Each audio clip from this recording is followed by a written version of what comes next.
बहुत समय पहले हरितानंद जंगल में दो शेर रहते थे, रुद्रवीर और विक्रम भैरव। यह बस नाम के सगे थे, खून का रिश्ता था, लेकिन दिलों में जंग छिड़ी थी।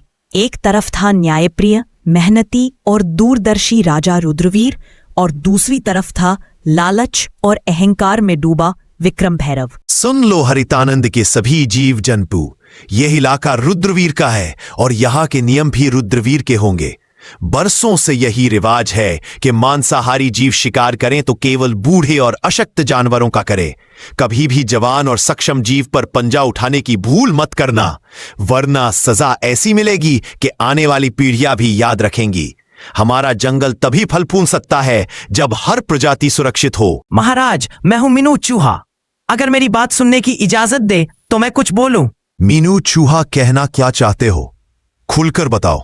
महाराज, शाकाहारी जीवों की हालत दिन ब दिन खराब होती जा रही है। जंगल की जो जमीन अनाज उगाने लायक थी, उस पर तो आपके भाई विक्रम भैरव का कब्जा है। बाकी जमीन इतनी बंजर है कि चाहे कितनी मेहनत करें, पेट भरने लायक अनाज नहीं मिलता। महाराज, आज तो किसी तरह गुजर बसर हो रही है, लेकिन आने वाले दिनों में भूख हमारा सबसे बड़ा दुश्मन होगी। मीनू, तुम्हारी बात गंभीर है, लेकिन हर मुद्दे का हल एक ही दिन में नहीं निकलता। आज के लिए जितना है उसमें सब गुजारा करो, कल का सूरज नई उम्मीद लेकर आएगा। हम इस पर विचार करेंगे और कोई भी अन्याय, चाहे वह मेरा भाई ही क्यों ना करे, बर्दाश्त नहीं होगा। और उधर विक्रम भैरव। क्यों रे फट्टू भेड़िया, इस बार जनगणना का क्या हाल है? कितने शाकाहारी जीव बचे हैं मेरे इलाके में? महाराज, बस एक ही परिवार बचा है, भोलू बकरा और उसका छोटा बच्चा। बाकी तो आपके शिकार में सब खत्म हो गए। सिर्फ 1 महीने में ही आपके इलाके में शिकार ढूंढना भी मुश्किल हो जाएगा। ये क्या बोल रहा है तू? अगर शिकार ही नहीं रहेगा तो हम खाएंगे क्या? भूख से मर जाएं क्या हम? महाराज, यही तो आपको पहले सोचना चाहिए था।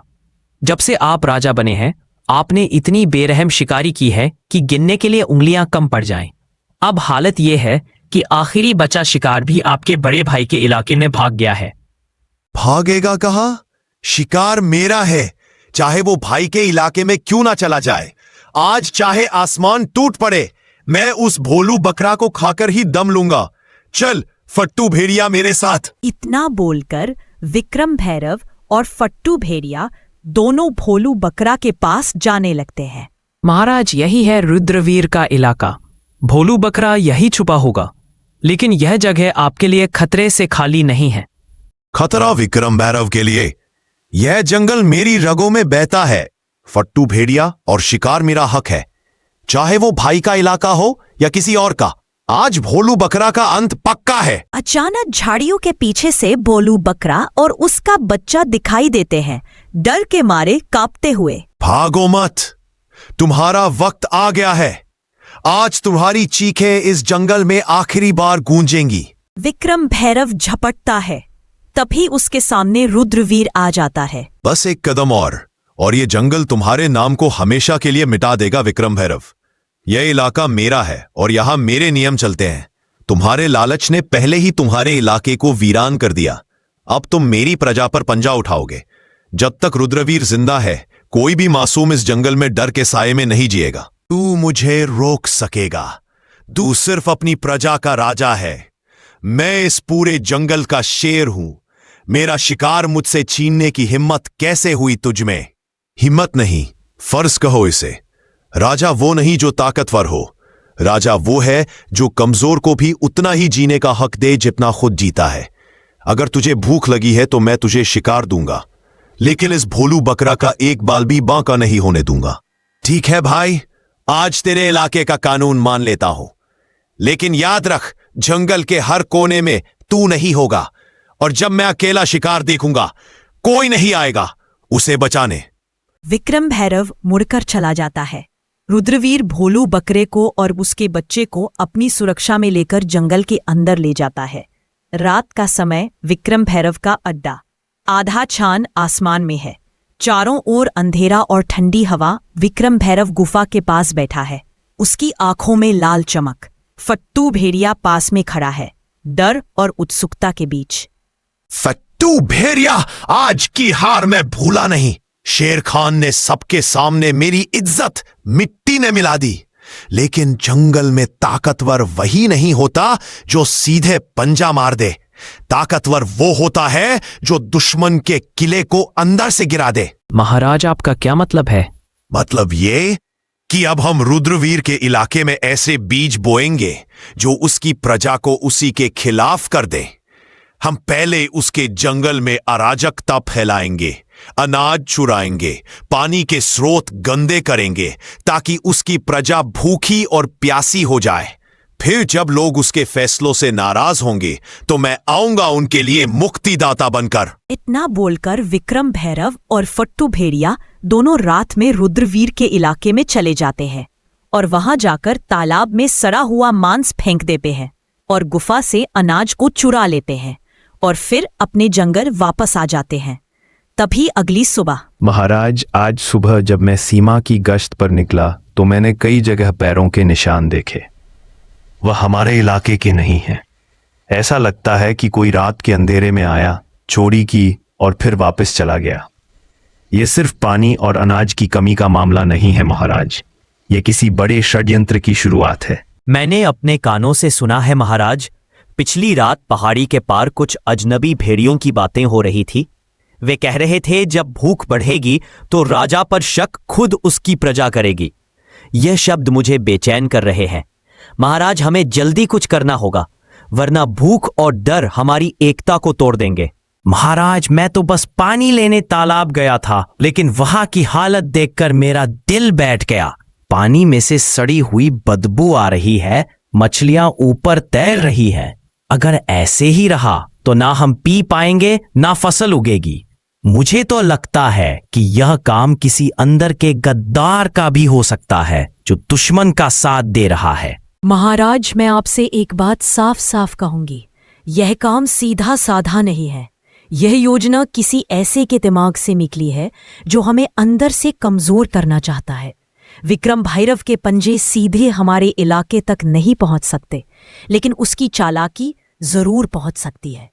अगर आप कहे तो मैं रात में गुप्त रूप से उसके इलाके में जाकर पता लगा सकती हूं कि वो क्या साजिश रच रहा है। तुम सब मेरे परिवार हो और इस जंगल के रखवाले भी। विजय घोड़ा, तुम सीमाओं की चौकसी दोगुनी कर दो। बलवंत हाथी, तुम अपनी ताकत से पानी के तालाब को साफ करने में मदद करो। ढोलू गधा, तुम गांव-गांव घूमकर सबको हौसला दो ताकि डर फैले ना पाए। और लूना लोमड़ी, तुम मेरी आंख और कान बनकर विक्रम भैरव के इलाके में जाओ और सच लेकर लौटो।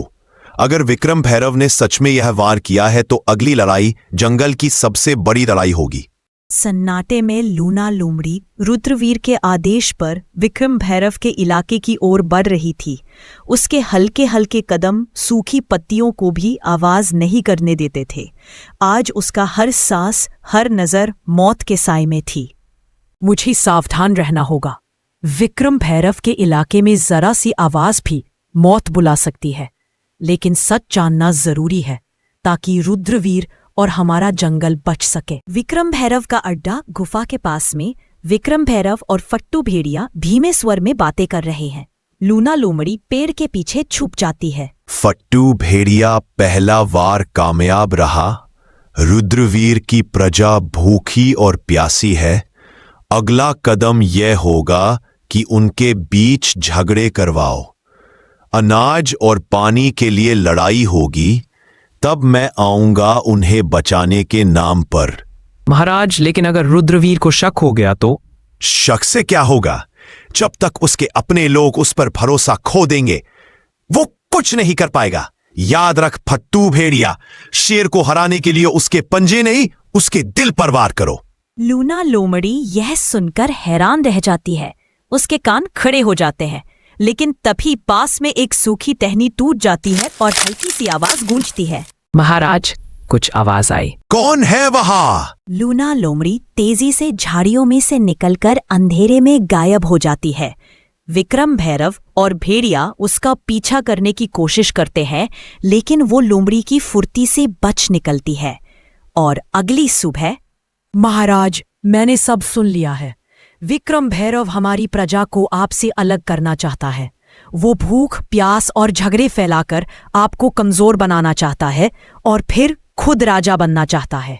तो अब समय आ गया है विक्रम भैरव की चाल का जवाब उसी की चाल से देने का।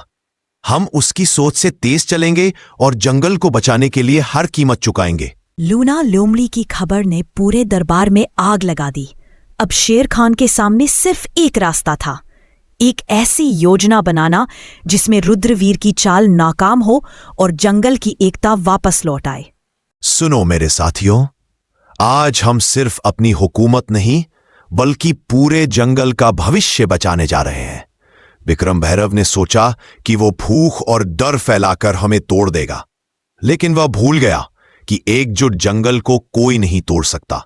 विजय घोड़ा, तुम्हारी रफ्तार पूरे जंगल में सबसे तेज है। तुम सीमा पार विक्रम भैरव के इलाके के चारों ओर गश्त करोगे और अगर उसकी कोई टुकड़ी हमारी तरफ बढ़े तो तुरंत खबर लाओगे। महाराज, जब तक मेरे पैर में जान है कोई दुश्मन इस तरफ नहीं आ पाएगा। बलवंत हाथी, तुम्हारी ताकत हमारी ढाल होगी।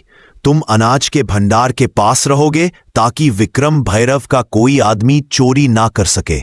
महाराज, मेरी मौजूदगी में अनाज का एक दाना भी इधर उधर नहीं होगा। ढोलू गधा लोग तुम्हें कम आंकते हैं, लेकिन तुम्हारी याददाश्त और सहन शक्ति सबसे बड़ी ताकत है।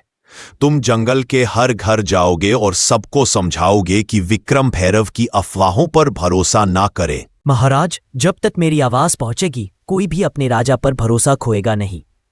मीनू चूहा, तुम्हारा कद छोटा है लेकिन काम बड़ा। तुम विक्रम भैरव के अड्डे के अंदर घुसकर उसकी खाने पीने की चीजें कुतर दोगे ताकि उसकी टोली कमजोर हो जाए। समझ जाइए महाराज, अब विक्रम भैरव को दांत दिखाने से पहले दांत साफ करने पड़ेंगे। और लूना लोमड़ी, तुम्हारा काम सबसे मुश्किल है।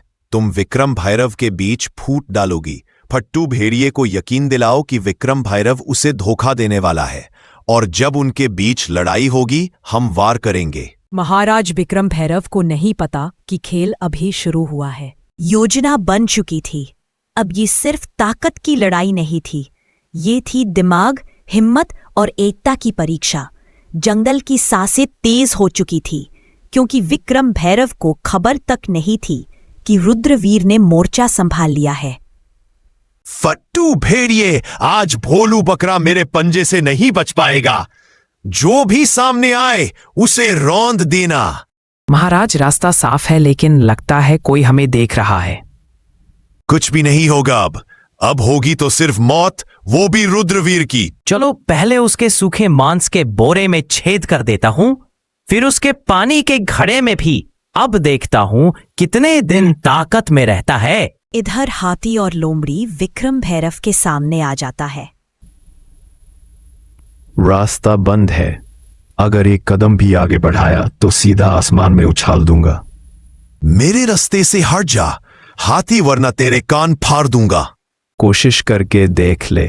हाँ हाँ फट्टू भेड़िए, सुना है विक्रम भैरव तुम्हारे हिस्से का शिकार खुद खाने वाला है। तुम उसके लिए सिर्फ नौकर हो। क्या वो मुझे धोखा देगा? सोच ले, अभी भोलू बकरा तेरे पंजे में आ सकता है, वरना विक्रम भैरव सब खा जाएगा। महाराज, विक्रम भैरव जंगल में प्रवेश कर चुका है। जल्दी चलिए महाराज।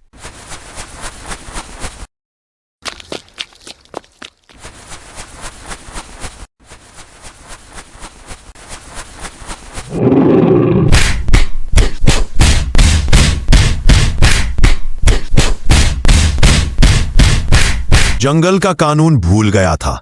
विक्रम भैरव, आज तुझे जिंदा छोड़ रहा हूं ताकि तू याद रखे राज ताकत से नहीं, एकता और न्याय से चलता है। रुद्रवीर, तूने मुझे जिंदा छोड़कर गलती की। अब मैं जंगल का राजा नहीं, जंगल का साया बनूंगा और तुझे वही खत्म करूंगा जहां तू सोच भी नहीं सकता। विक्रम भैरव, तेरा साथ देकर मैंने कुछ नहीं पाया। अब मैं रुद्रवीर महाराज के पास जा रहा हूं। जा फट्टू भेड़िया, पर याद रख विक्रम भैरव की छाया से कोई नहीं बचता। मैं फिर लौट कर आऊंगा।